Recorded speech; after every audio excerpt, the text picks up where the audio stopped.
Mills, Government Relations Consultant, BC Liberal. How are you this afternoon? Sean, how are you? I'm good. I'm getting fat. I'm Stuff in my face. It's delicious. I'll have to try and pop down next weekend Come on down. come in studio. But is there an opportunity to open a window? Is there air conditioning, or are you just kind of in a fishbowl? I have windows open. It is a fishbowl. It's a truck with glass windows so people can see in, but it also, of course, allows the sunlight to stream in and magnify the heat in here. And the AC's not working this year, Alise, but you need like okay. a 60 sunblock or something. Yeah, you know I don't like to complain, though, right? No, well, you do live in the cave. I do, and this is way better than actually being in the legislature. And I have to tell you, my mom is here right now, Alise. Oh, my Mrs. mom and her Leslie. husband Alf, they've come into the PNE. You want to say hi? I do. Oh, she doesn't want to Mrs. say it. Leslie. She's shy. Alise says hi. Alise, how are you feeling today? Are you still bummed out by the HST results? I would say, yeah. I think a lot of us have this, there's no other word for it. It's kind of like a hangover. It's except there was no party. I think a lot of Not for your side, anyway. No. I think Thielman was drinking champagne all last night. I'm sure. Well, those champagne socialists. So, and it was, I had the pleasure, I guess, of running into Bill Vanderzam yesterday as well. So as he got into his very expensive Mercedes-Benz, and I just kind of shook my head and I thought, this is all very upside down. But the voters told us. And whether I think that was for political reasons or whether I think that was actually on a tax policy question, it doesn't really matter anymore. Close to 900,000 people said no way. And I think that's a really important thing that we have to remember. And there has to be some grace here by not just BC Liberals, but people that, worked on the campaign. And I do think that people need to remember that, that for us, this was like an election campaign. And as you know from covering them for many years, Sean, you get really ramped up. You live in your own fishbowl, and you're sending out that message constantly. And so their hearts and their minds are in it. And I want to thank the Smart Tax Alliance. They are an amazing group of people. Whether you agreed with them or not, they are some of the best communications guys we have in the business, whether you see that or not.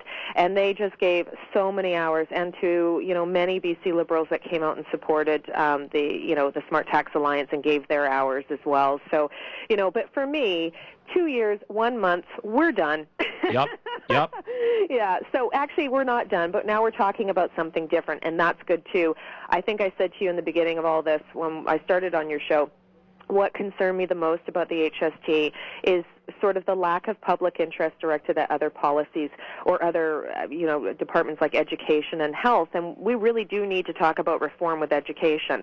So, we need to start kind of getting into those conversations. And we have municipal elections coming, and those people are your frontline politicians. They need your attention, right? Well, yeah, for sure. Look, you know that I was...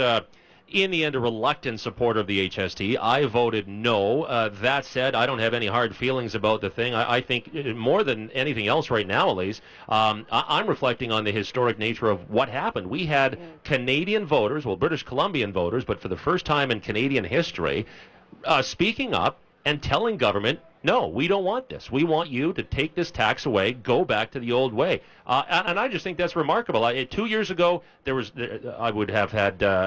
no chance that I would believe that. I wouldn't have believed that could have happened. And to me, like I say, no matter how you felt on the tax, it's a remarkable thing that just happened. It is a remarkable thing. And it was a great example of democracy. And again, I think a lot of the issues that some of the people that supported the HST are having is that huge question mark that we have. Was it political? Was it about Gordon Campbell? Was it about the BC Liberal Party? And if so, isn't that a crying shame? Because this wasn't the question. And I think that's where people, if there's any complaint about, there being maybe a little bit of sadness or some bitterness on the other side, it's coming from that, because we really tried to communicate what the tax policy was. And I still think, and even on, I think the day before the referendum, I was in my bank, and one of the tellers actually said to me, I liked the HST, but I hate the BC Liberals. And I looked at her and I said, you've got to be kidding. And she's a poli-sci student. And I said to her, we kind of got a little bit into the discussion. I said to her, I can't discuss this with you any further because this isn't a political question. And, it's something, I think the riding breakdown part of it was important as well. And it was a... What do you take out of that? Let's zero in on that, because of the 25 ridings that did vote to keep the HST, 24 solid Liberal, the other is Vicky Huntington, the Independent. Every single NDP riding voted to scrap the tax, and about half the Liberal ridings did as well. So how do you read those tea leaves, Alise? Well, those ridings that our BC Liberal held that we're referring to that didn't support the HST. Some of those ridings have in the mix what we would know back in the day of being a SOCRED vote. So they were what we were calling blue collar but conservative, pull them up by the bootstraps, rural coastal communities, right? And those people are predominantly against any sort of tax increases. So we had a conservative component to our coalition that told us no as well because they saw it as a tax increase. But the flip side to that is the ridings that did support it were strongholds of ours, will always be strongholds of ours, so it's resonating with our core voter. I think, though, to sit back on that and hope that we're going to be able to maintain government just with those core voters, no, we're obviously going to have to shift gears, and we're obviously going to have to reach out to that conservative vote that should be feeling very at home with us. And that's my number one concern today. The people in Fort St. John, Fort Nelson, even in places like Nanaimo, those were traditional SOCRED stomping grounds. Those are the votes that I want now. I'm not going to get that progressive supporter from Vision Vancouver. Those aren't my people. I recognize that. So now we need to do a lot of work in our grassroots, and I suspect our grassroots are feeling quite burnt out. We've been on a perpetual election cycle. The election talk is doing nothing to help the party, so we need to be more definitive in our approach. We need to get back to governing, and we need to stop asking our members for money, and we need to start showing up for things. Whoa, whoa.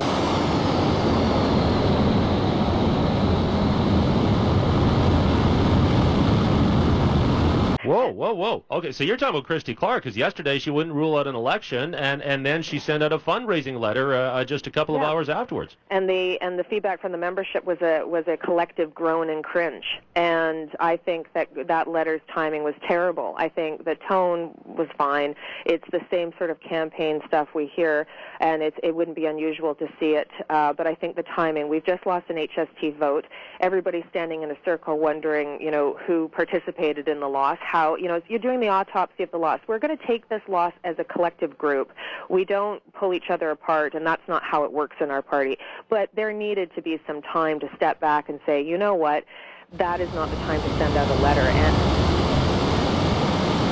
And I heard from a predominant member of our party last night who was on fire, angry about it. It said, this is not what we need to be doing. We need to be organizing our grassroots. We need to be reaching into those ridings that you specifically outlined, Sean, that should be ours.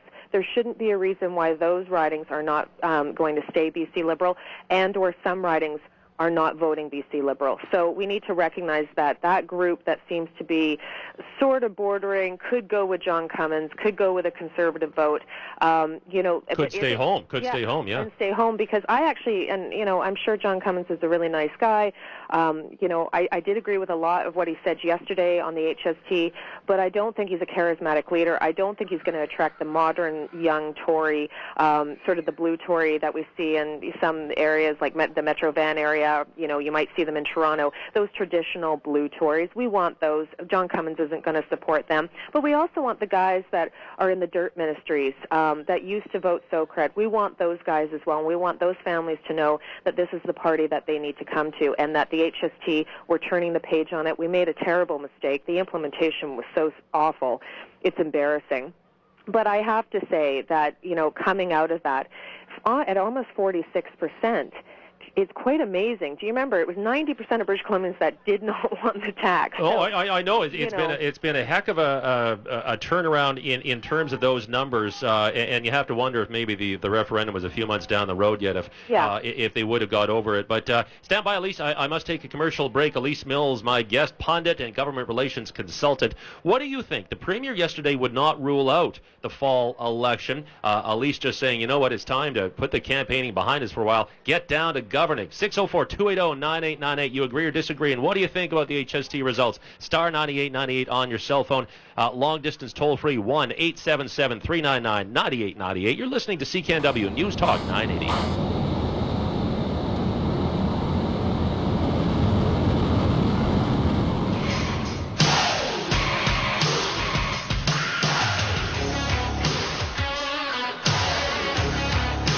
This This is the World Today Weekend on CKNW News Talk 980. Once again, here's Sean Leslie.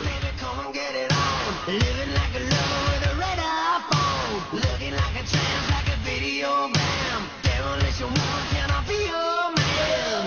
Oh, little Def Leppard there, courtesy of Lyndon McBath back in the control room as we broadcast live from the PNE right next to the PNE Prize Home. You got to come down and check it out. I still have the home theater in that place. It's unbelievable. All these recliners and this massive projection screen. Love it. Talking with pundit Alise Mills about BC politics, the rejection of the HST, the possibility, just a possibility, of a fall election. The Premier doesn't really want to talk about it, but she won't rule it out either. And your calls. Let's go to Scott on the open line. Scott, hi. Hi, gang. First off, the Pied Piper played a catchy tune, leading everyone to their demise, and it seems like all Pied Pipers have a catchy tune, and British Columbia is no exception. I'm very concerned about the movie industry, and I want to roll out a couple scenarios to you. So, I have this feeling that they'll try to save the movie industry. They're going to need to provide a subsidy, which is not funded. So now we're going to have less tax revenue, and we're going to have to come up with a subsidy in order to make the decision to keep it. So say we do that, and we do manage to save it for a time. How long do you think it'll be before the American industry in Los Angeles starts complaining about how we're subsidizing our movie industry and lobbies the U.S. government to slap countervails on the productions that are in Canada again? Well, yeah, but they do that anyway, Scott. Oh, they're going to do it much more. You wait. You know what? You think the softwood issue is a big potato these days? It ain't anymore because that industry is destroyed. Wait to see what happens to the movie business. I don't think there's any win scenario. I'm very, very scared for them. All right, Scott. I don't know. Elise, I disagree with that. I think the movie industry will be fine. This industry complains more than any industry I know. They get more tax breaks than any industry I know, and they're always threatening to leave. Well, I don't disagree 100% with the caller. I think that was what I was thinking about yesterday as well, and I want us to sort of divert our attention over to Premier Dalton McGuinty's comments yesterday. He is the Premier of Ontario, and his comments were something like this. Thank you, British Columbians. We welcome those jobs, and we welcome the film industry to Ontario. And they made a meal out of it yesterday, and I think that's the third time Premier McGuinty has stomped all over British Columbia in as many months. And of course, being political and being competitive, and that's what I do for a living. I almost wanted to run a campaign against him at that point. And I do think of the film industry and. They worked very, very hard. I think the caller's feelings are the feelings of many that rely on their income from the film industry or just appreciate having that revenue coming into the stream here. Do I think there's going to be exemptions? Taking from what Minister Falcon said yesterday, we're tightening the belt. There can't be any exemptions. We're going straight back to the old PST, and here we go. And it's, and this is the cost of moving forward. If we're not, we're in a position where we probably won't be able to do much with the public sector asks either. So why would we be able to do anything with the film industry? Oh, it's going to be tough for the GU and the TF looking for more money now, I can tell you. Let's go to Mike on the open lines. Mike, hi. On the voice of direct democracy, congratulations. And I'm excited. I'm ready for referendum number 2. I like the idea that we had a say in how taxes are spent, and therefore I propose, or how, that we're taxed. I think we should have a say in referendum 2, how taxes are spent. I would propose that there be no public sector increases until the budget is balanced. Let's put that to the voice of the people and seriously see if unions and government workers would face the people and accept the direct democratic judgment that we really need to all work together to balance our economic budget here. Oh, I agree. Interesting, yeah. I agree.